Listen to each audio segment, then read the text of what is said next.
Let's go, turn that shit up, man.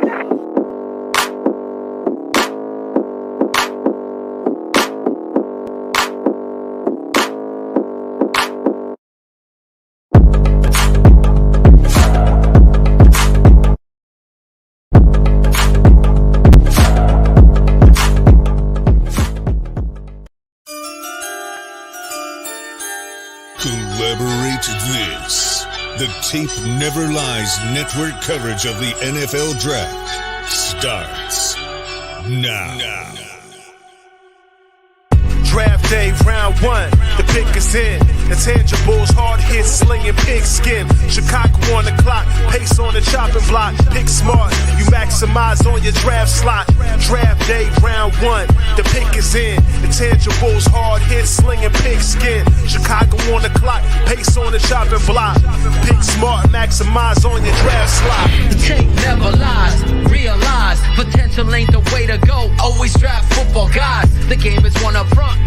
Rebuild the lines, we trading up for a QB, throwing dimes. The best analysis out there, and there's no debating. Nerves on edge, collab crew, collaborating. Simple, take the guy that takes his freaking head off. TTNL with the coverage pace, loves his fucking ghetto. The blog boys ride the nuts and study the swag. Flag route or the drag, we get to the bag. Left tackle or the slot, show me what you got. We need a quarterback and cornerback with draft stock.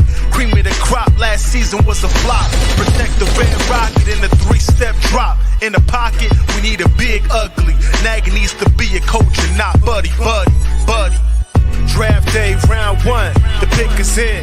Intangibles, hard hits, slinging pigskin. Chicago on the clock, pace on the chopping block. Pick smart, you maximize on your draft slot. Draft day, round one, the pick is in. Intangibles, hard hits, slinging pigskin. Chicago on the clock, pace on the chopping block. Pick smart, maximize on your draft slot.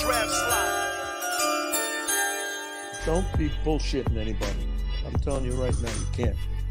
Because it's going to show right up in that film, boy. Tape never lies. Never lies. Never lies. Never lies.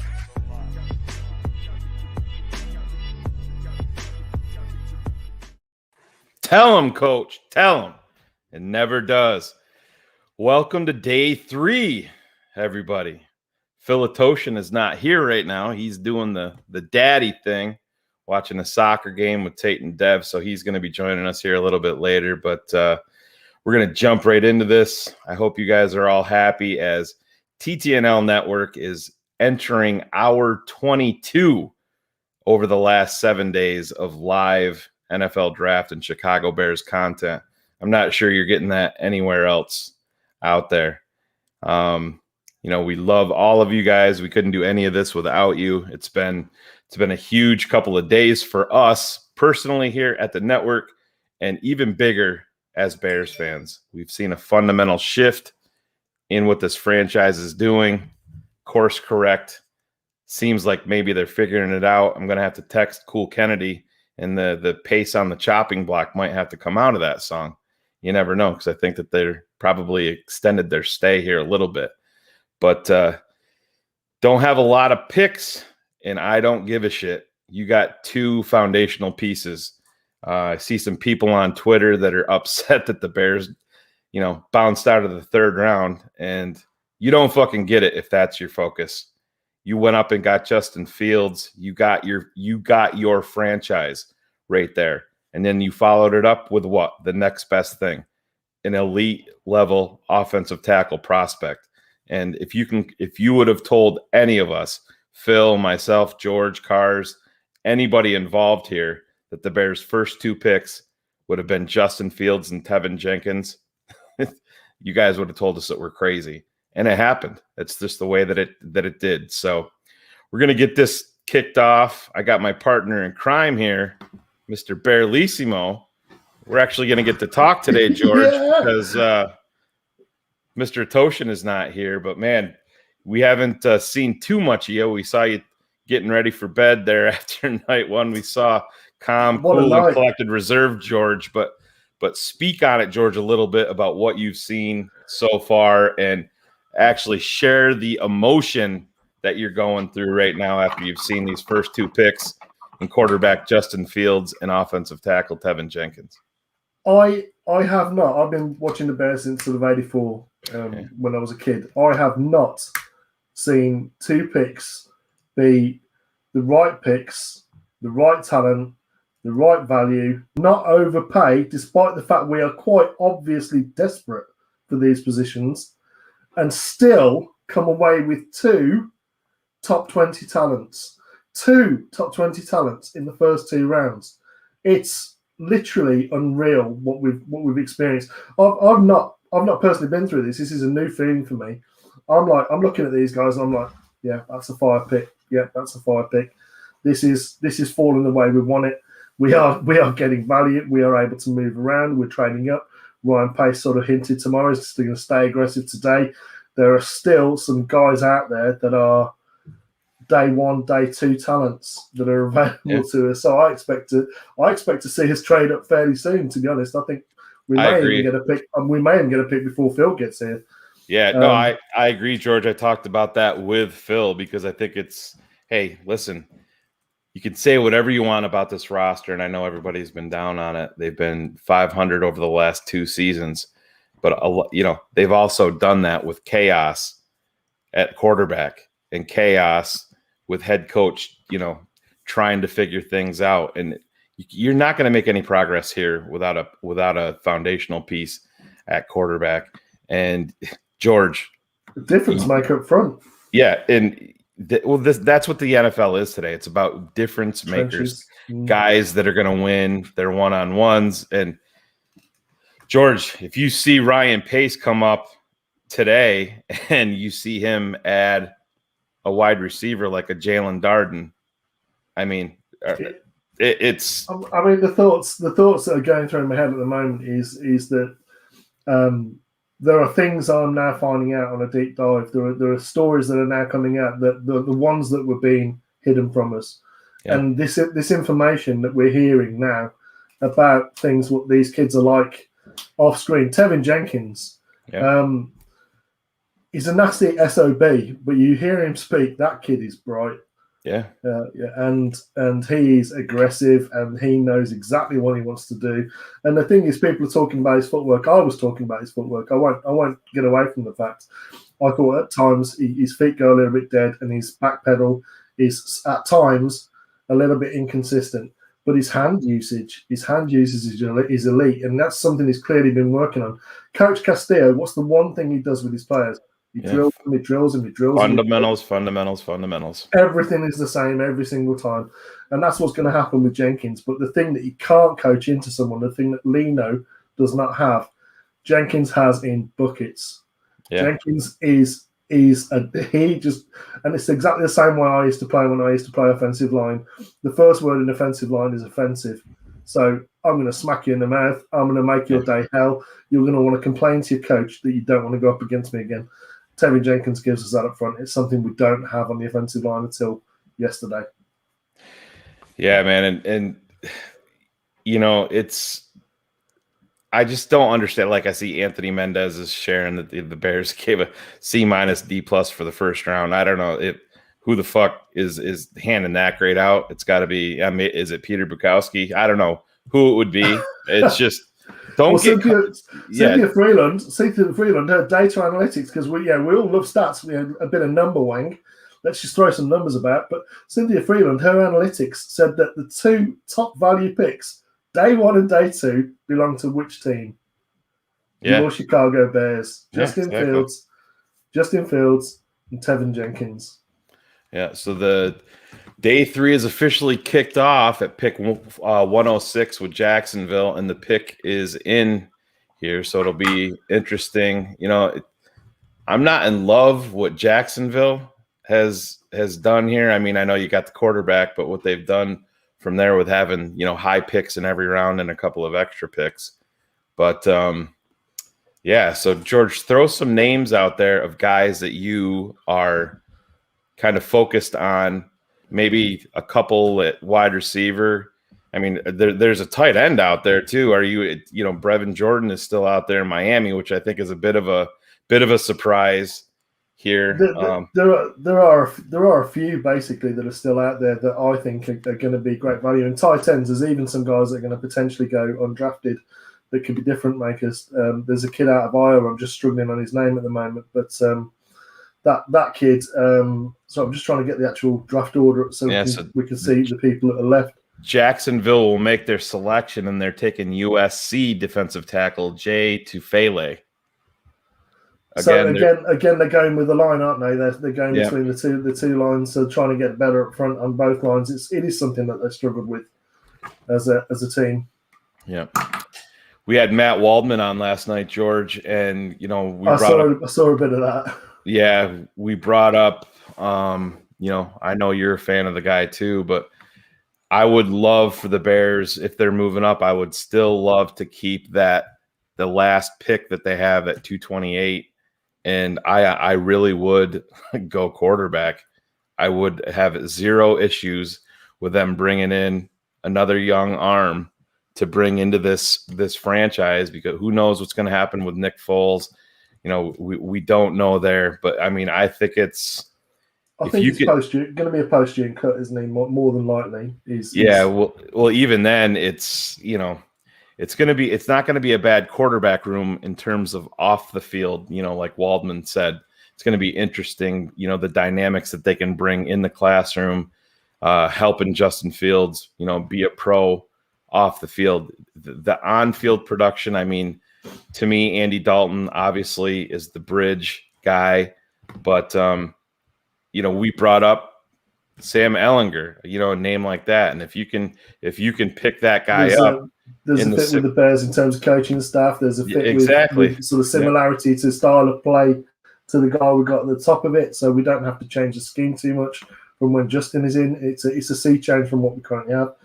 Tight ends that we're talking about, the one kid that I do like that's out there, other than Brevin Jordan that you mentioned. Amazingly, Kenny Yeboah is still out there from Mississippi. That kid is an athletic freak. Not going to be an inline blocker for you, but he's going to be able to stretch the field. Great catcher as well. And there's the kid that I was talking about earlier was Sean Bayer out of Iowa. Yes. But he's probably going to be a priority free agent. But his release from the line is very George Kittle-like, and no wonder when he's coming from Iowa.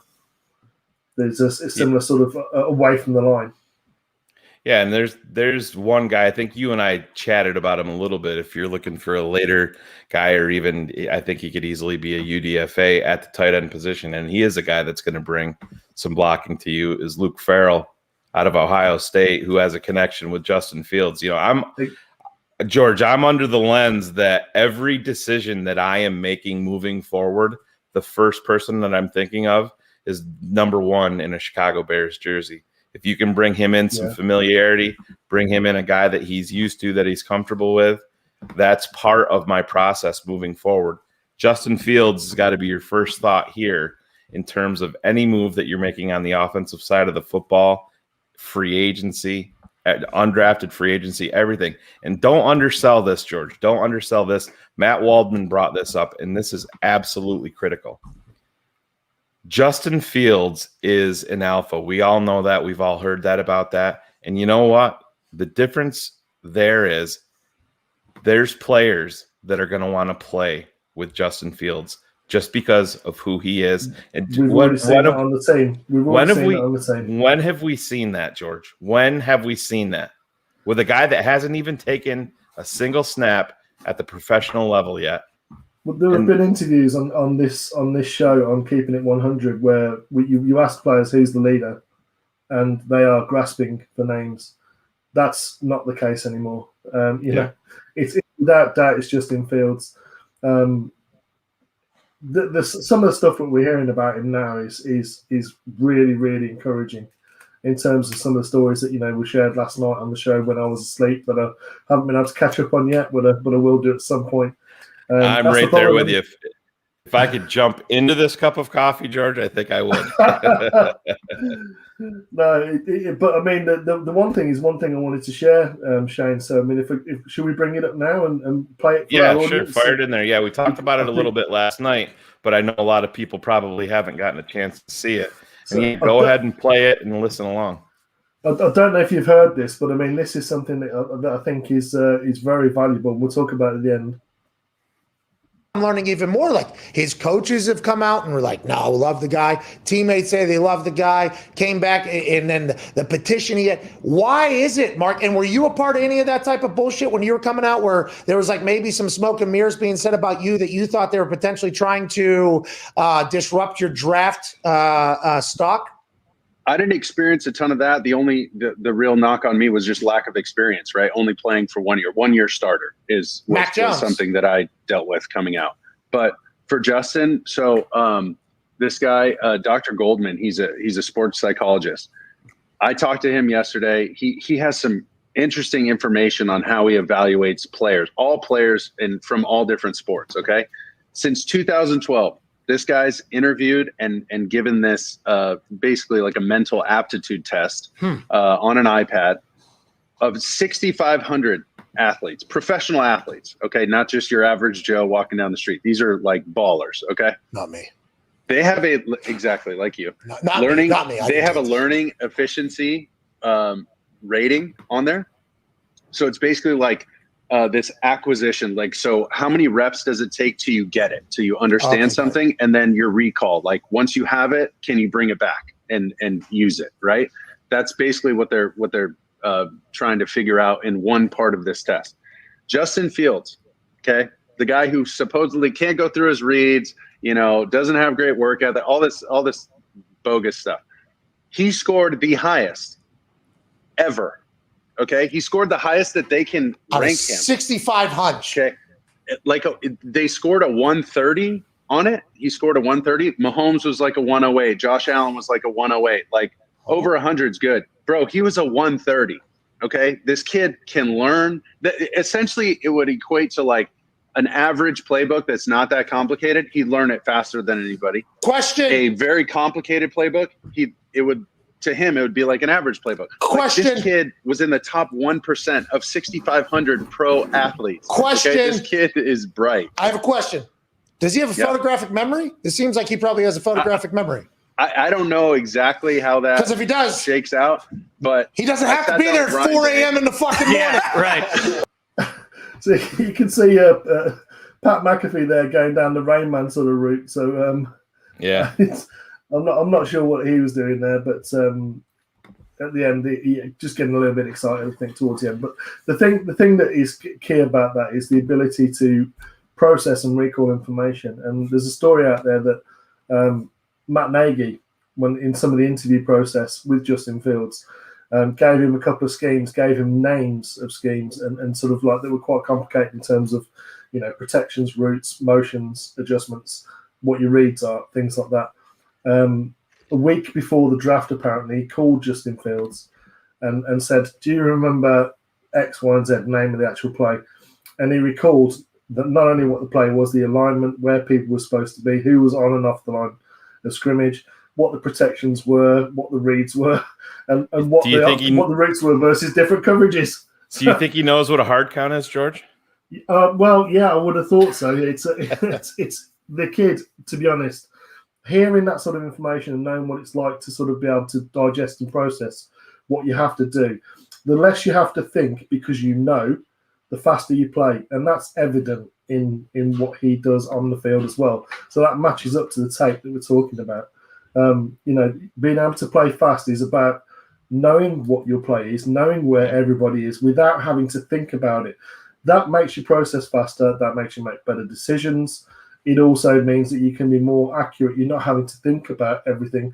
You're not getting tighter and tighter and tighter, which is part of what happens to your muscles when you have to think hard. That was what was happening to Mitch Trubisky. It's not going to happen with Justin Fields. Yeah, so we're going to switch here a little bit, and we're going to just share some stuff about these first two draft picks, just in case people haven't seen it. It's just some fun behind-the-scenes stuff on draft night, and here's the Bears for the call to Justin Fields from the Bears on draft night. So let's bring that up here just so you guys can experience this and take a listen. How you doing, man? Are you ready to be a Chicago Bear? Let's go, man. We are so excited about all those talks and just where you've been, and this is your time. And we're excited as heck to get here. And man, I'm just so happy for you and your family. You worked hard to get to this point, and now it's time to go. Hey, good work, fellas. Yeah. We're so excited. Yeah, thanks. You're going to come in here and you're going to save my fucking career. That's essentially what he's saying there, George, is he not? Yeah, I don't have to panic anymore. You saved my ass, basically. That's what he's essentially saying. Yeah, how long is my hair? My hair is very long, as you can probably tell. That's why I've had to tie it up, because otherwise I look like I'm sort of dude looks like a lady except for the beard. Yeah, but here's the same thing, and here's the phone call to Tevin Jenkins. I mean, if you saw last night, we shared for our patrons the live coverage of when it went down, that when we came up for Justin Fields.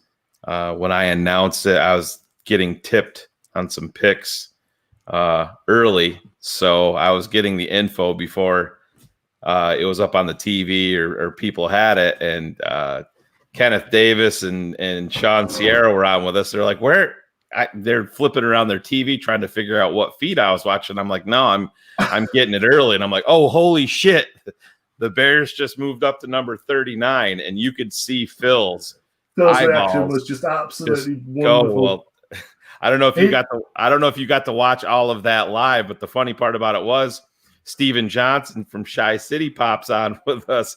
Totally is excited. I was watching live then. And he was on his phone, and he went to pull over, and when he went to minimize the screen, he ended our broadcast because he was so excited. So, but at least we got a little bit of that. But I'll put this up here, and here's the phone call to new offensive tackle, maybe Bears' new left tackle, George. Who knows? We'll figure out. Here, we have some time to figure that out, but here's the call from Matt Nagy to Tevin Jenkins. How you doing, man? I'm doing pretty good. How are you? Hey, man, you excited to be a Chicago Bear? Very excited, yeah. Well, it's getting ready to pop up there on TV. We traded up to get you. Yeah. So, yeah. Yes, sir. I know it's been probably a long day and a half for you, but we're ready to get you here. We're wait to get going, man. Yeah, I'm ready to work. Get ready to get there. Just put my head down and go to work for you. I love it. Enjoy the moment. You worked hard for it, and then we're going to connect later on tonight. Sounds great. Thank you. It's George. I mean, this couldn't have been scripted any better for this network, for Bears fans, that it's unfolded. Yes, we're only 2 picks deep in terms of the Bears, but man, it feels so much bigger than that, does it not?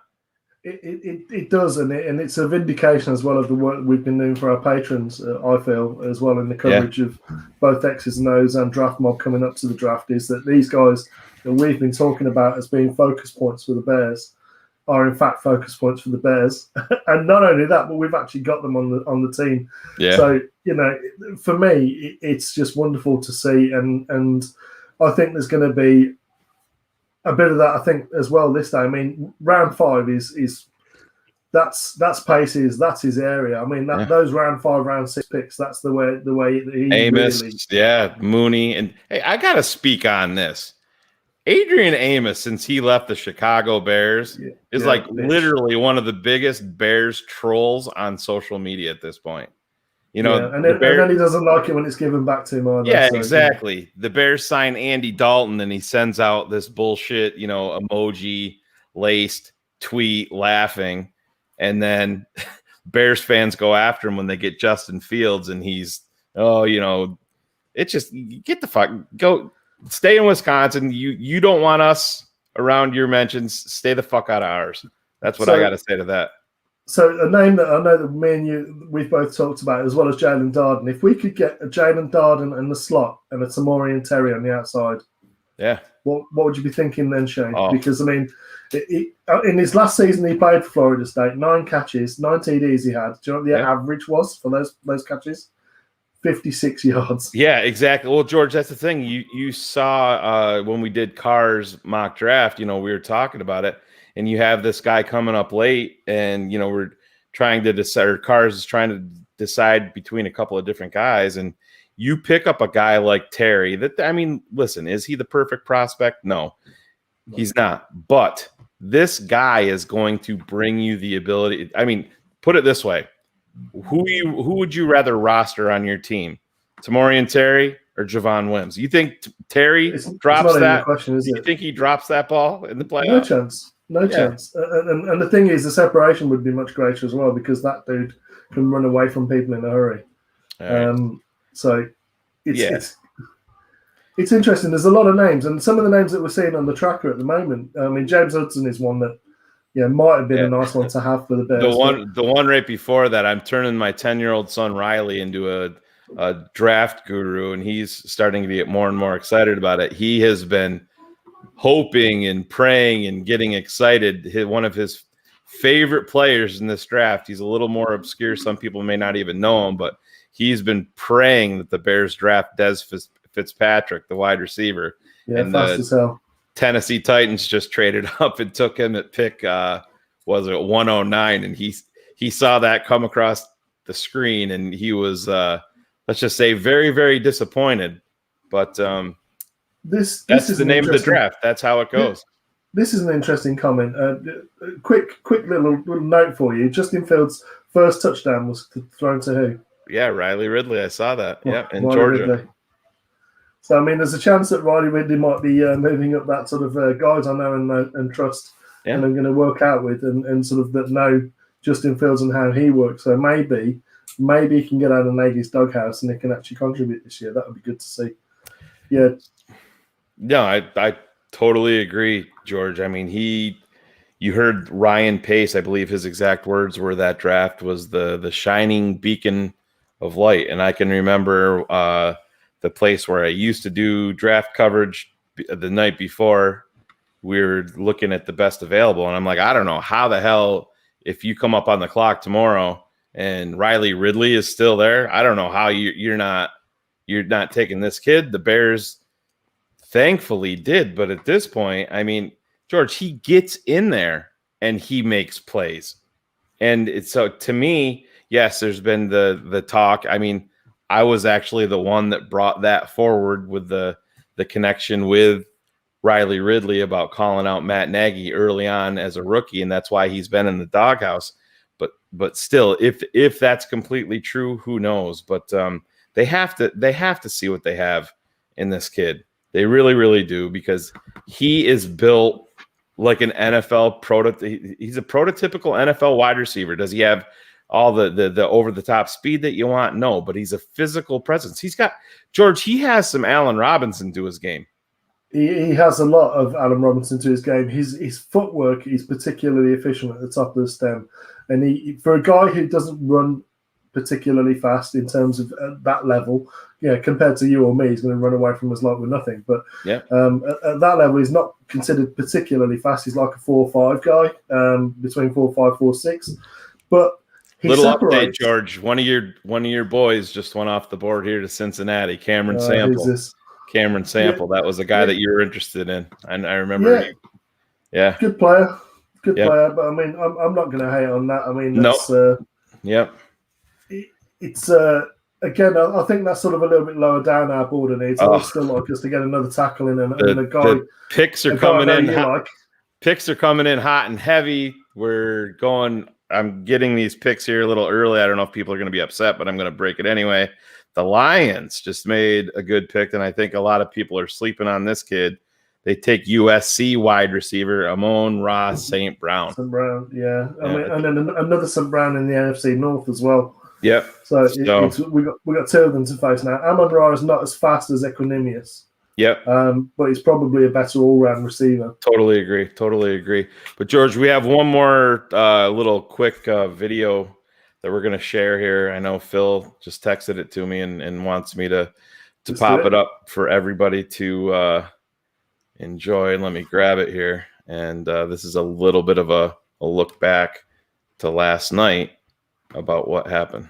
No. Give it to me. The Chicago Bears at number 39 are selecting offensive tackle Tevin Jenkins. Yeah! Oh my God! Oh Wow. man. Oh man. Do That's we been like great. to say that we're 2 for 2 now on our first 2-round picks Holy in the shit. draft? Let's do it. The guy that was projected to be at Oh my 20 for the God! Bears. Exactly, great. Oh my God! He's such a fanboy, but I love it. Yeah. That's what it's about, man. That's why I said, people, if you can't appreciate the honesty and the raw emotion that you get at this network, then just unfollow us and go do something else, because we don't need you here. We're gonna wear our heart on our sleeves, but at the same time, we're not homers. You know, if Tevin Jenkins comes in here and struggles and isn't doing his job, we're going to be the first ones to call it out, George. So it is what it is. But no, man, it's a course correct. Greg Braggs has been using a hashtag, and I think it's a great one, and I think we should move forward with it as fans. It's hashtag New Era Bears, and that I think it fits that's a good one. Perfectly. So it is, man, and Bears fans enjoy this. We brought this up yesterday too, guys.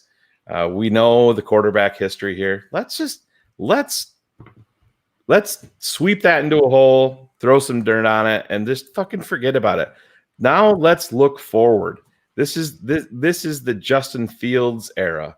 Let's put all of our positivity, let's put all of our excitement, let's put all of our support behind this kid and move forward. Because George, I'll tell you right now, I'm a Bears fan. I'm a Chicago Bulls fan.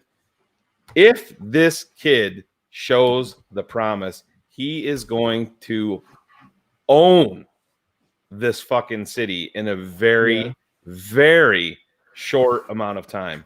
And something that's going to be a nice thing as well, I think, is to have someone who's worthy cheering for having the record books on the Chicago Bears. You mean the ones that he can own in about 4 years? Probably. Yeah. I mean, the sort of the hoodoo of the 4,000-yard passer. Yeah. I mean, that's probably going to go.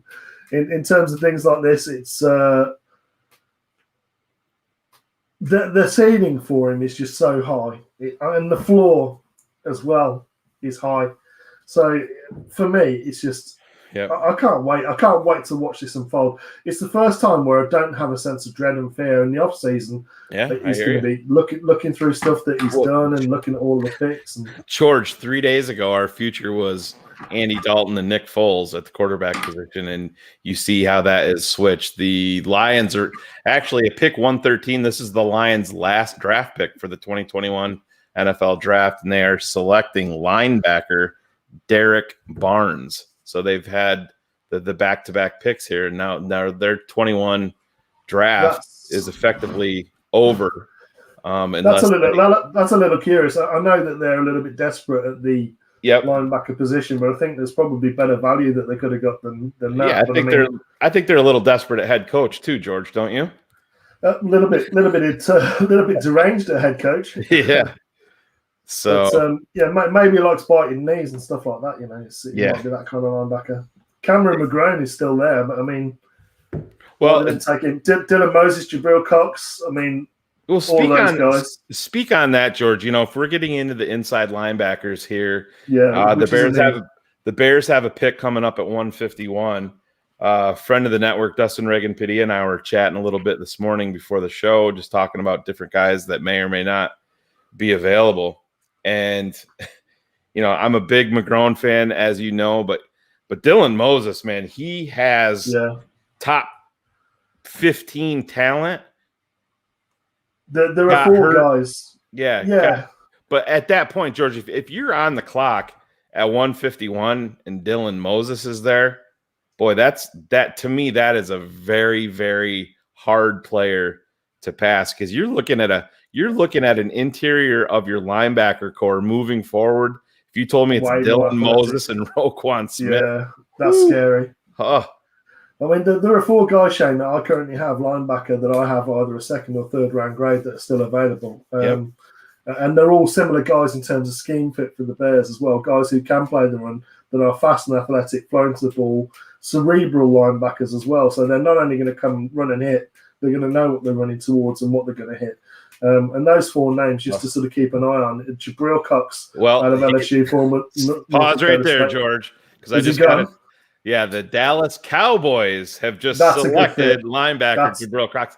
Now you talk about that, George. You look at Jabril Cox, and now I think you and I are in agreement here. The Penn State linebacker. I was not as high on him. I agree with you. Phil disagreed with me there. But you see both of these guys being added to that linebacker core in Dallas. That's pretty impressive. I mean, I did not like him where Dallas grabbed him. But don't be surprised if you see Jabril Cox now move to an outside linebacker position in their front, because he's got the speed to be able to cover, and that's something that's actually a good pick for them, I think. But, but George, maybe I'm wrong, but I think you were in agreement with me on Micah Parsons that you were a little bit lower on him than most people too, correct? Yeah, not a first round pick for me. Not that kind of value. He was more a sort of a day 2 kind of value for me, because there are some issues in terms of him running around blocks, not playing them aggressive, at times playing out of control in terms of tackling. Again, he's a guy who, in terms of testing well, he tests well. He's fast. He's got some splash plays, but it's not just the splash plays. It's the doing your responsibility away from the ball. That's something that I also look at when I'm evaluating people. And the 4, I mean, Dylan Moses still there. That's obviously massive. Cameron McGrone, I'm going to let you talk on him. But another guy that again, a lot of people are going to look at as later. The guy that I really like is Garrett Wallow out of TCU. Yep. But George, let's go to McGrone, because you and I and Phil are in contact multiple times every day talking about guys. I mean, for months we're talking about this stuff. But a guy like McGrone, I see a lot of setter.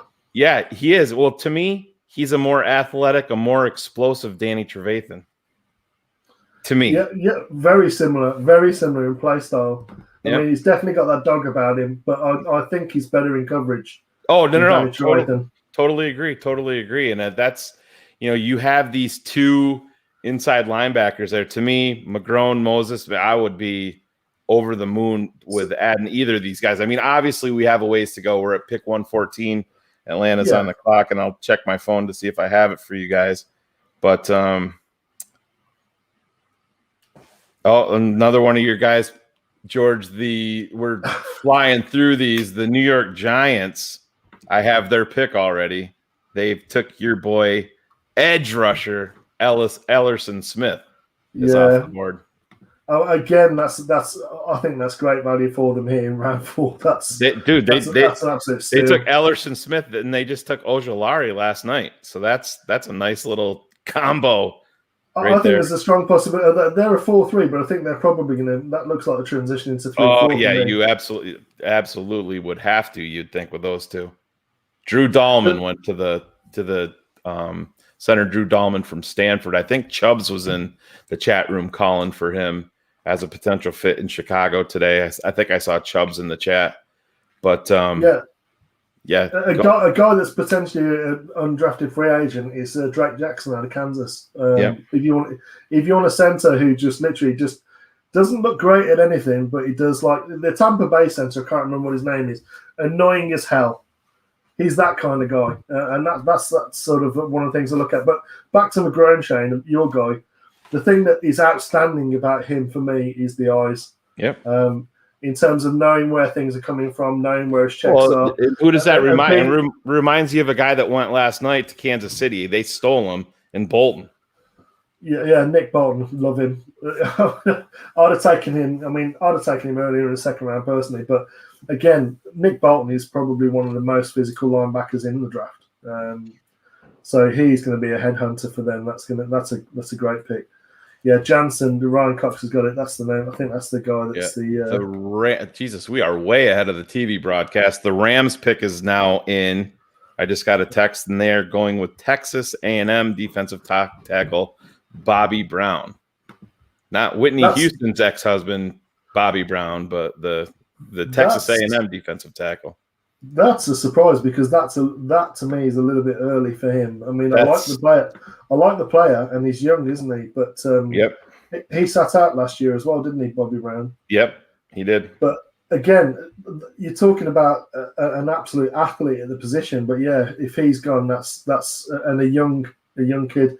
But again, you've got people like Davion Nixon still out there, Marvin Wilson still out there, Khyiris Tonga still out there, I believe. My guy went last night, George, to my arch nemesis, the Philadelphia Eagles. You saw they took my boy Milton Williams. I was a big fan of him, and in true Philadelphia Eagles fashion, they take the guys that I like, unfortunately. But Landon Dickerson ended up going there last night, George. Just in terms of the prospect, amazing prospect. Best center in the draft for me. But boy, oh boy, George. I mean, you want to talk about risk versus reward. I mean, the risk there is monumental. I mean, it's huge, and they took him early. But man, fantastic player. But I don't know if I could roll the dice in round 2 that way. I mean, but to me, George, does it point to you? Does it tell you that maybe they may be putting him at guard? Because I mean, they still have Kelsey. Yeah, I mean, Kelsey was mulling retirement, wasn't he? Though I believe. Yeah, but he's going to be back. But still, yeah, I think that's a bit of insurance. It's insurance for them as well, isn't it? I think at that position, having a guy that can start at guard while he's learning protections and things like that, and he's definitely got the mass and the ability to move people. So, George, this will fire up the chat room, and I know it'll fire you up, but there's another area of need here, and this is a player that you made us aware of, and I think you probably know immediately where I'm going when we're talking talking about just a football player. Oh, Hufanga. Is still hanging around out. If they add Hufanga, I mean, Phil might have an aneurysm live on air. I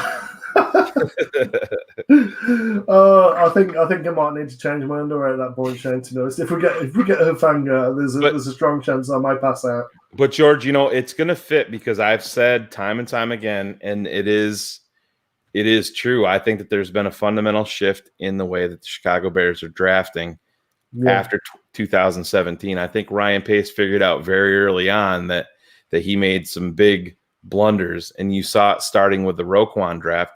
The reason that we haven't really seen more of it come to fruition was because of the Khalil Mack trade. You went 2 years with no first rounder. Justin Fields has all the upside traits that you want, but he's also a dog. He's also a football player, just like Tevin Jenkins.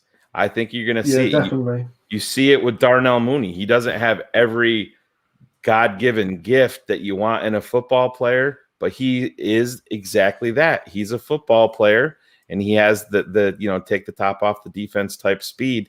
I think whoever the Bears' next pick is, if they stay at 151 or if they decide to move up, I think that's the blueprint, man. I think you're going to see a Cameron McGrone. You're going to see a Dylan Moses. You're going to see a Jalen Darden type player, Hufanga.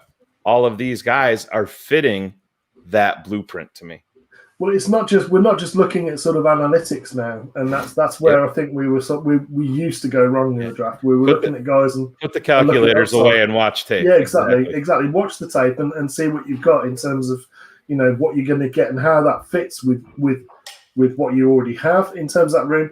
And that's one thing that we again on the offensive line. We lacked an alpha on the offensive line. Yeah, you've got Whitehair there, who's now the vet on that line. But now you've got someone who's a glass eater as well as a smart player on the offensive line, and we need more of that throughout several different position groups for me. So that I think that is what we're getting. We're getting athletes. Yes, there are athletes. We're getting high production. Yes, that we've seen that. We're getting high-level play, though, and that's what's showing. That's what we've seen on the tape, and we've already discussed. But I think this is. I'm sorry, Hugh. I can't agree with you there. In terms of no more moving up, if there is value there to be taken, you are aggressive and you take it. particularly if it really stands out. George, you and I talked about this before too.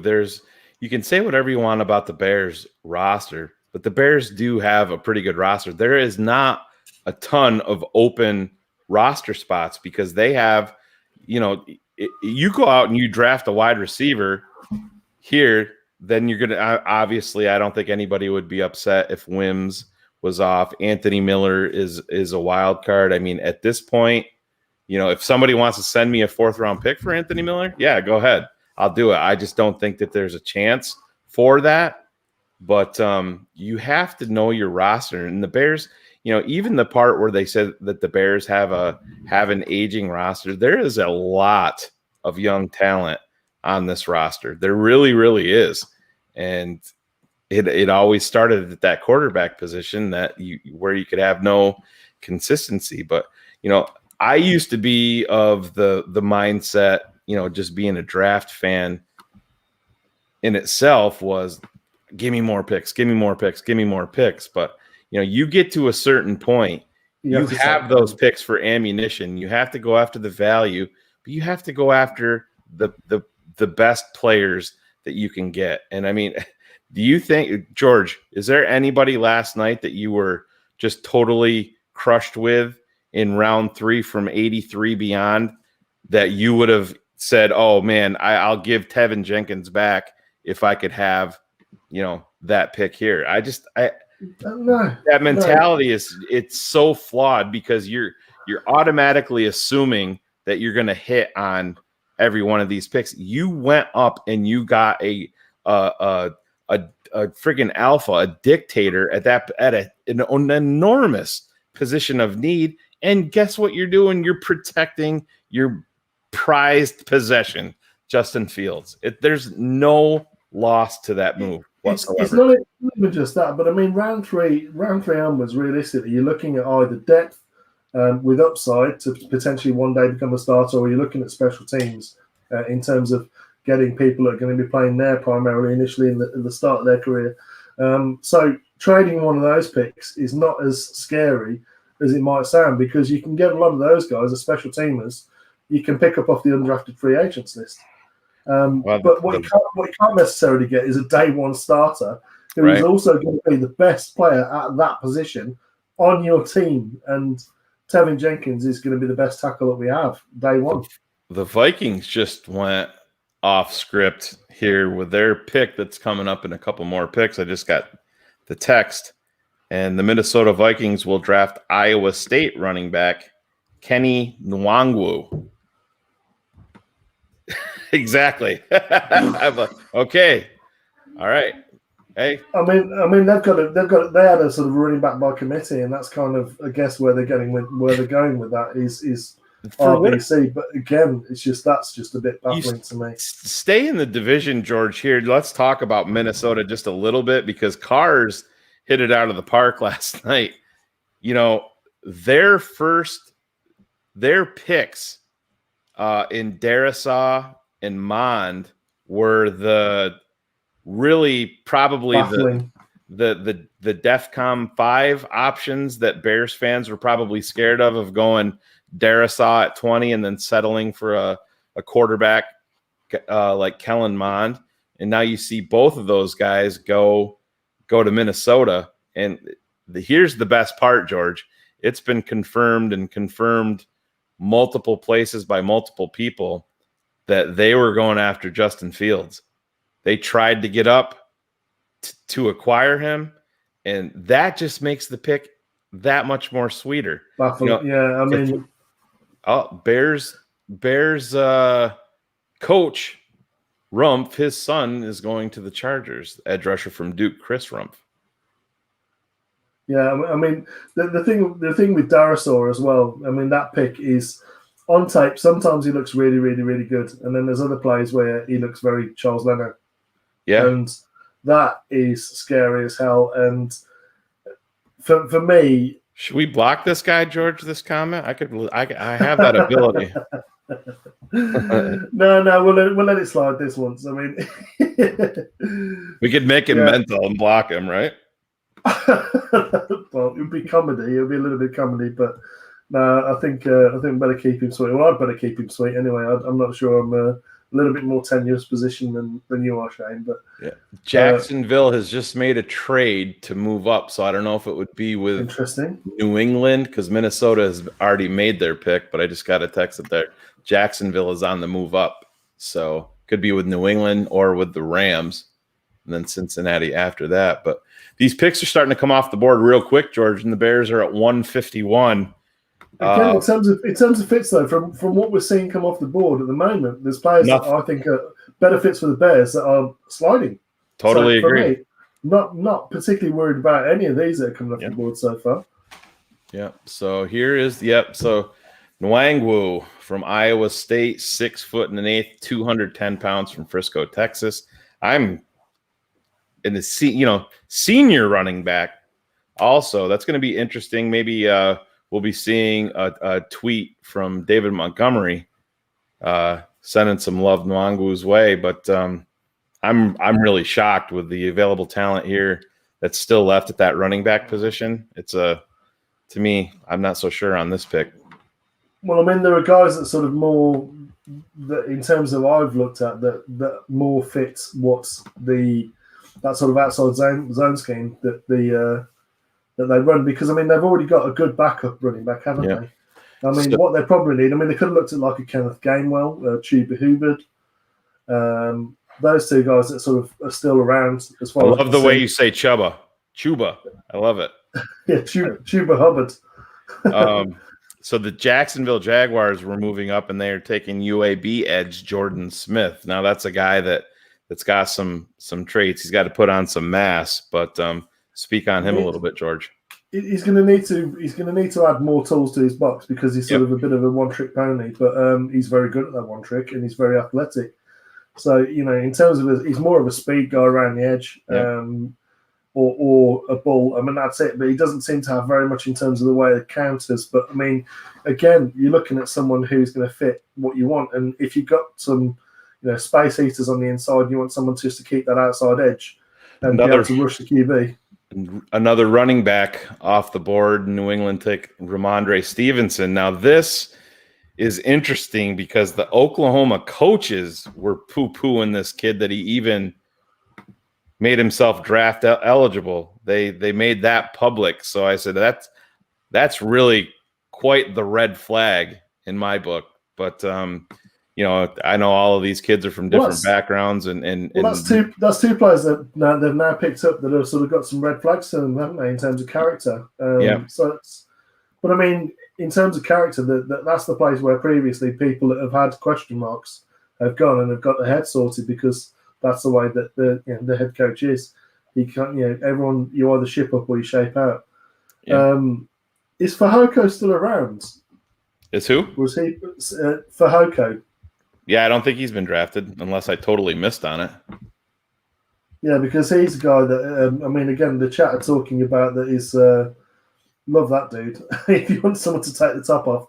And a guy that not a lot of people are talking about that I liked actually more than Amari Rodgers is the other stablemate of his, Cornell Powell, the other wide receiver at Clemson. So he's another guy that's... Semi is still available. Yeah, I mean, if we could get Simi, that for me, that's the two. Simi and Jalen, and I'm happy. I got some text coming in here, but it's nothing draft related, unfortunately. So we're actually the Jags pick is in. Are you interested in taking a survey? What's that? Are you interested in taking a survey? Is it one of those texts? Oh, yeah. No, unfortunately, no. Those are usually phone calls on my phone. But, George, talk expectations on Justin Fields in terms of once training camp opens up. I mean, Ryan Pace was, he made sure to call Andy Dalton he is our starter. But then, to me, it wasn't 100%. There's no shot if this kid shows who and what he is early and comes in and galvanizes this roster. But just tell me what you expect to see there. Well, you have dependable up front, don't you, in terms of Andy Dalton? You know what you're going to get, and he's consistent, and has been consistent across his entire career. With Justin Fields, what we have is someone who is a different talent pool to Andy Dalton. He's not even in the same stratosphere as far as I'm concerned in terms of what his upside could be. We also have someone who's a very, very quick study, and in terms of what laser runs, which is suits Dalton, Dalton has the experience with. Dalton doesn't have the experience with Matt Nagy's offense. Right. So either we're going to be calling stuff which is going to suit a rookie anyway, which is Laser's offense. Rookie Justin Fields, that would fit in perfectly, or we're going to be going Nagy offense, which Andy Dalton hasn't run anyway.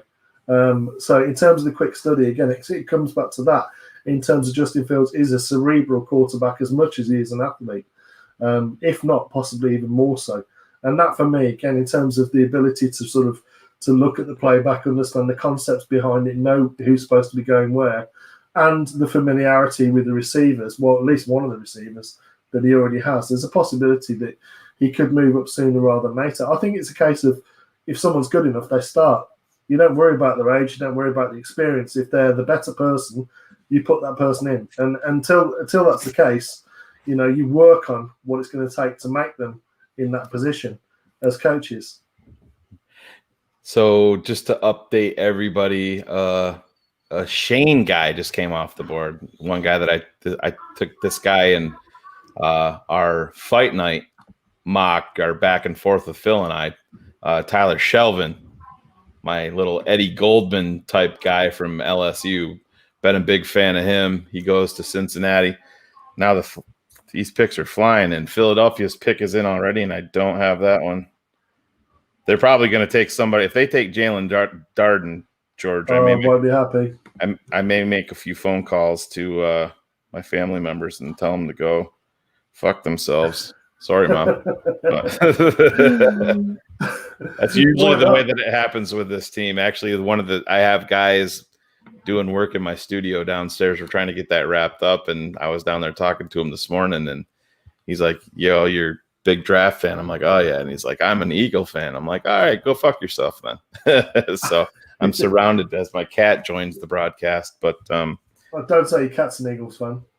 No. I would not let that happen. So, geez, Eagles, Texas Tech cornerback Zach McPherson. They can. That doesn't bother me at all, George. No. Again, in terms of the names that are out there, again, that's not one that I'm particularly worried about. There are so many guys out there still that are. So Texas Tech, I mean, at least he's seen a lot of passing. Yeah. So I guess you've got that Marco Wilson still out there as a cornerback. Trey Brown, Oklahoma. Yeah. Obviously, the guy that we've interviewed, Tay Gowan, still out there. Well, right there, his George, stablemates came off, didn't it? Yeah. Before you move off Tay Gowan, I haven't really talked about this, but Tony Pauline, who's as connected as anybody, has talked to multiple sources within the NFL, and he has doubled and tripled down on this, that it's widely expected, and I'm stunned by this, and I don't even like to really put it out there because I hope it's not true, but that it's expected that he's going to go undrafted. Tay. I wouldn't be surprised, but I mean, there was a lot of analytics out there, and like I say, he didn't play last year, so he might not be in the forefront of people's minds. Yeah. But when you do watch what he did when he was playing, I know, and he was ascending to be quarterback number 1 at UCF. Now, the kid that did play last year in his place went yesterday. So, in terms of someone who is potentially a better football player as a cornerback, his stablemate went yesterday, and yet he's still there. So to talk of him as being undrafted, you can only assume that is off the back of not actually playing last year. Yeah, and that's the only way that makes sense to me, because it's not tape based. I mean, right? He's a very good press corner. Yeah, he's great person. I enjoyed interviewing him, but like I said, a lot of it comes down to is interviews, and I don't know. Sometimes there's sometimes there's medical red flags there that obviously you don't find out about. And that's how good players drop also, is we don't have access to stuff like that. I mean, I don't think that there is, obviously, because he's been working his ass off. We know that. But I just, I saw that, and it's, I do hope for his sake, just as a good person, for his daughter and all that somebody does pull the trigger, and hopefully it's here in Chicago, because the Bears definitely have a need at that position, George. In terms of press corner, in terms of size, in terms of physicality, in terms of speed, in terms of taking the ball away, he is literally. I mean, there's a reason why I looked at his tape, and that's because I was looking for press corners. I think that's the way we're going to go. I mean, in terms of man coverage on the outside, I think we're going to see more of that this year than we did. What's this? Washington football team is selecting tight end from Boise State, John Bates. So there's some guys that are flying off the board here, George, that, to your point, and it's a great point to be made, is this, you got to give this front office some credit for reading this draft, George, because they moved around. They went and got Jenkins. It cost them some picks, but Ryan Pace needed that 5th rounder back that they included. Yeah. And this is the reason, it's, to me, at this point, the Chicago Bears have read this 2021 draft pretty fucking perfectly so far to this point.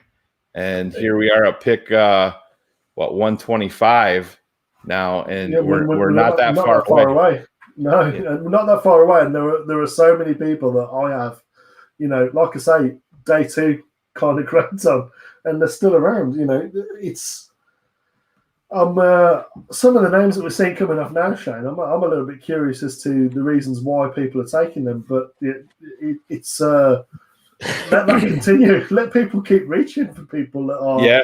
Well, and George, here's the big difference too, and you and I can agree on a player and have a guy high on our board, and it doesn't mean the next podcast over can totally disagree and have that. And imagine how that is in the NFL from team to team, because scheme fit, expectations.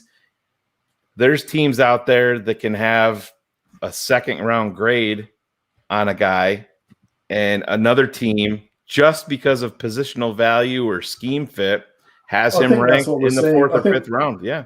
That's all I can assume it is that in terms of coaches, and they're saying, well, he fits what I want the player to be able to do at that position, and we're talking a depth player, so let's get the guys. It's going to be not as difficult for us to get into our scheme and run in the way that we want them to, because in terms of talent and availability, for me, it's some of the names that we're seeing coming off now. There are either red flags with, or the tape doesn't really show it in terms of consistently. I mean, you see flashes from some of these guys, but in terms of like Minnesota, the running back that took. Well, Minnesota is making their pick. It hasn't been announced yet, but they're taking cornerback from Cal, Cam Bynum.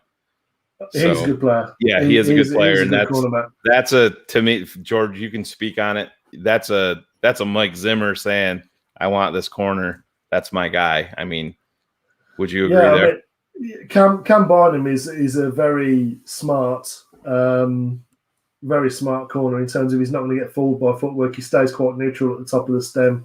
He seemed. George, I gotta hear you say it. I want you to say this name for me. Carolina Panthers have just made their selection, and they're taking running back. I want to hear you say it. Say his name. Chuba? Chuba is off the board. Chuba Hubbard. Yep. He's going to Carolina. Yeah, I mean, but still, Carolina, have they taken anything other than offense right now? I don't think they have they? No, I don't. I believe you're right. I think they've gone all offense. But again, it's not sort of at the top of that list, but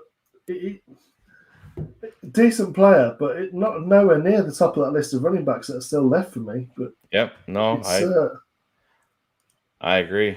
It's curious. I mean, that's the only thing I can think is it's people are just going, okay, it's a scheme fit, or it's guys that I know from college, and some of the coaches might know, or things like that. But For me, Shayne, where are you going with the next pick? Because I wouldn't be averse to going an offensive tackle, a wide receiver, or a cornerback with the next pick. I mean, depending upon for Chicago.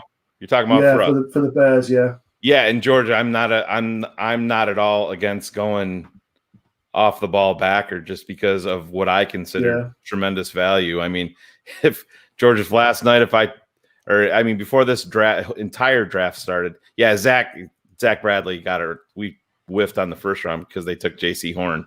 So it's not all offense for Carolina. But if I would have told you that the Bears had pick 151 3 days ago and Cameron McGrone and Dylan Moses were on the board, stunned. You would be like, yeah, all right. So we have second rounders. I mean, that's where I've got those both as second rounders. Garrett Waller was a third rounder. Yep. And they're all still there. So it's right. But George, here real quick, speaking of football players that don't have any traits and that are old and slow and white, we have this guy here. There he is. I love it. The sun is shining. The sun is shining on the righteous. Did we get Hufanga yet? No, he's still available. He's still there. He's still there, Phil. Phil, this is shaping up perfectly for Chicago because George and I have been talking about it for half an hour. I mean, Jalen Darden, Hufanga, Dylan Moses, Cameron McGrone. God. These guys are all still there. McGrone, Moses, Hufanga, Jalen Darden. I would be happy with all those names. George, another one. The Colts pick is in. They just took SMU tight end Tylen Granson. I'm over here at the soccer fields, boys. You know how much I love soccer. Listening to you guys, though, you're holding it down. You're doing the best job out there covering it all, man. The record number of views that Steven Johnson showed me of our network based on versus all the other ones, George, that are actually trying to cover it, it's phenomenally. It's like getting Tevin Jenkins in the second round. All the blog boys are out. It's windy as hell. They're already talking about bullshit, Shayne, right? You need to stay in one spot. You need to stay in one spot so I don't puke all over my screen from motion sickness. Oh, okay, I'm sorry. I'm gonna go back and sit down right here in this lawn chair as soccer is being played out there, George. All I gotta say is, if you come away with any of those names that Shayne just mentioned, I mean, Hufanga and Darden would be good shot, Devin. Hufanga and Darden would be another emotional moment for me because obviously, if you've been paying attention to this network, my reaction. We need it to happen live on air, Phil. Can you rip your shirt off and run onto the field if we get Hufanga at 151 here? I will. I won't rip off my shirt, but I will run onto the field and do a soccer slide when you go on your knees, you know, and all these parents would be like, "What the fuck is this guy doing?" I already have people here. I'm just dreading. I'm dreading, Phil, if you make the same sound that you did when we drafted Tevin Jenkins yesterday. Did you hear the note I hit? It was like operatic. So there's been another pick in the Pittsburgh Steelers will draft Texas A&M offensive tackle Dan Moore. So this is how many picks away? We are on 18. Is it now? Yeah, it's not many. So we're on 129 is on the clock. So this is what I'll do. I'll let you guys go. I wanted to check in, say what up to everybody, and thank all the fans for checking in with us and watching and sharing. We've put a lot of stuff up on our YouTube channel, the Tevin Jenkins breakdown that I did. F the blog boys because I'm out here in public. And let everybody know. And also our reactions, let people know about the network, guys, and what we're doing there because we're trying every day from George Bayliss's hard work to Shayne's hard work to give you the best quality and quantity. I'm listening to this show, honestly, guys, and you guys are killing it. Honestly, I just wanted to pop in here and tell you how proud I am of you. I'm excited, and I'll pop on after. I'm going to go back, listen to you guys. I'll pop on after they pick, after you guys break it down a little bit. And if it's a funga, I'll have Steph and Sunshine, my daughter, out here shoot my reaction. So the Tampa Bay Bucks have just traded up with Seattle, so they've obviously. You're getting them early, huh, Shayne? Yeah. That's we're awesome. a couple of picks ahead, but yeah, Pittsburgh is in and Tampa's moved up, so I haven't gotten that text yet. See who it is, but this is awesome stuff. George, you're talking about value. That's, positional value. That's why the Bucks, this is a rich get richer type thing, and I'm not going to be so surprised if one of these big names. I mean, just imagine adding Jalen Darden to Tom Brady offense with these guys. Oh my God! Him out the slot is a new Edelman for them. Yep, would be scary. Let me ask Shayne. Breaking news: the Tampa Bay Bucks have moved up, and they are drafting wide receiver out of North Texas, Jalen Darden. Oh my God! You called it. Oh, the rich. It literally came through when that was coming out of my mouth. Yeah, oh, that's a drop. Draft him in your fantasy leagues. This is what I'm talking about. Our scouts here: Bayliss, Marsaw, Karstensen, not Braggs. Everybody just doing their homework, doing their due diligence. And I got to give my boy George a shout out there, really putting him on my plate so I can cut up and carve that fish, that delicious T-bone steak that Darden. I mean, he's in our song open. I'm going to have to go back and edit the song, put Justin Fields in there. I told you I shared with the fans. I said he's gonna have to text Cool Kennedy. The pace on the chopping block's probably gonna have to come out because I don't think that's the case right now. Oh, we're gonna keep it karmically in. Yeah. For a while, but we'll change the players. But let's keep the pressure on Ryan. But I gotta give him credit, Ryan Pace. Unbelievable job. Everybody from Kaplan, Krutz, all friends of the TTNL have been texting like how excited they are. Obviously, me and Shayne, Cars, Greg Braggs, Adam Rank, Steve Edwards, Kenneth Davis, Sean Sierra, all of you guys, the fans sending me their reactions. EJ, I'm going to put that up later today. I want your reactions. I want your thoughts because we can't let these blog boys write the negative narrative. Who the hell trades up for a franchise-changing dynamic quarterback and has a negative thing to say about it, then double back and get a guy that should have been picked in the top 20, in my opinion, that I scout, do the tape studies on, my father, Steve Edwards, all of us on our network saying this guy's a left, George DeLeon, left tackle, Trent Williams-like, and we have morons, absolute morons. I'm sorry. I know some of these guys... George, real quick, the Rams are taking cornerback Robert Rochelle, but Phil, just you and George pop on here just for give me 2 minutes. I got to step away from the cam, but you guys take over here just for a second. I think I could handle 2 more minutes. Do you need a breath though, Phil? No, go ahead. I'm George. Seriously. Thanks for stepping in there, stepping up. I'm having a little family time here, checking out my boys. You deserve it. I mean, the work you've been doing on this coverage has just been phenomenal. And the reactions that we're seeing, live, and I'm seeing sort of like the next day, are just a thing of beauty at times. It's interesting that some of the guys that are being selected that we're seeing going off the board. People like Tony Pauline saying that the Nwanga that was selected by the Vikings was expected to be an undrafted free agent. But there are still guys out there that we could get that, for me, are a day two type talent.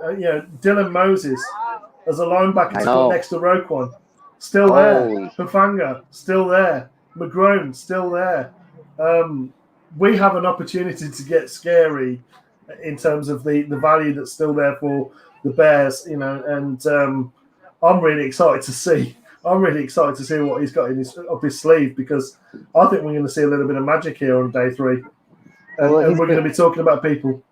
People forget Adrian Amos, Bilal Nichols, Eddie Jackson was a 4th round. Tariq Cohen was 5th round. He's been able to discover through his scouts who they're going to. Yeah.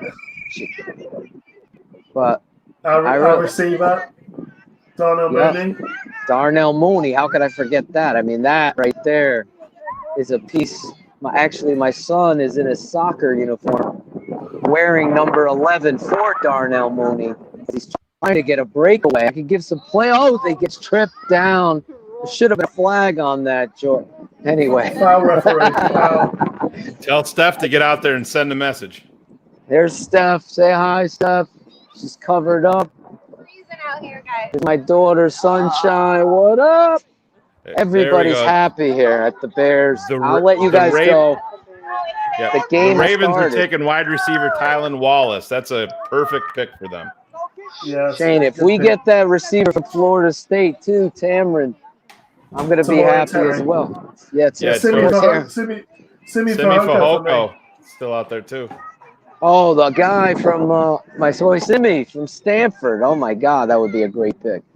Anyway, if we could get Simi Fehoko, Cornell Powell, they're the 2 guys that I'm looking at and thinking, yeah, that would fit as nice. You guys continue doing it. When I get back home, I'll pop back on. We're gonna have a lot of fun later today. We got some other show guests coming, jumping on, breaking stuff down, and having some laughs as we celebrate. Yes, celebrate at this network. I don't know what Danny Shimon's seeing because he ain't watching fuck tape. I'll tell you that. Sorry, everybody. Just keeping it 100. Tevin Jenkins is going to be a fan favorite when it comes to this football team. I'll talk to you guys a little later, and hopefully we get Hufunga. See you, man. Thanks for popping in. See you, Phil. Later, guys. So Cam Barnum was announced as a safety, so I think they're moving him to free safety by looks of things, Shane. Yeah. Well, I could see it, but if anybody's going to know Zimmer is obviously the DB guy, but the Browns pick is in here, George, and they go Tommy Togai from Ohio State. So this is still, kind of. Yeah, but in terms of where we're going and these positional needs, we're about 10 picks away from round 5. These linebackers, I was not expecting to see these linebackers here. Either of those linebackers, or if we could get Hufanga, then we could just stop the draft there and call it a day. I'd be so happy with it. Oh, I totally agree, George. And it's if you're going to go off script a little bit here, do you have any surprises of a position that maybe we're not expecting? You and I talked a little bit. The Bears get on the clock at 1:51, and Brevin Jordan is still there. You're going to give your young signal caller and tight end is a possibility, definitely. And again, to what I've been preaching and saying is anything on offense, first thought up here is the guy wearing jersey number 1. And that's gonna help out Dalton too, because let's be honest, Jimmy Graham's not getting any younger. And at the same time, George, there's still financial decisions here at stake, because the Bears, this rookie class is gonna be around $3.5 million, and the Bears don't even have enough money under the cap right now to get that. We brought it up in terms of the Bears going Tevin Jenkins in round 2. The Bears have to clear space. You make a move with Charles Leno in terms of a trade for a late round pick to a team that didn't hit on an offensive tackle need in the draft. You make a post June 1st trade of Charles Leno, you're saving $9 million against the cap.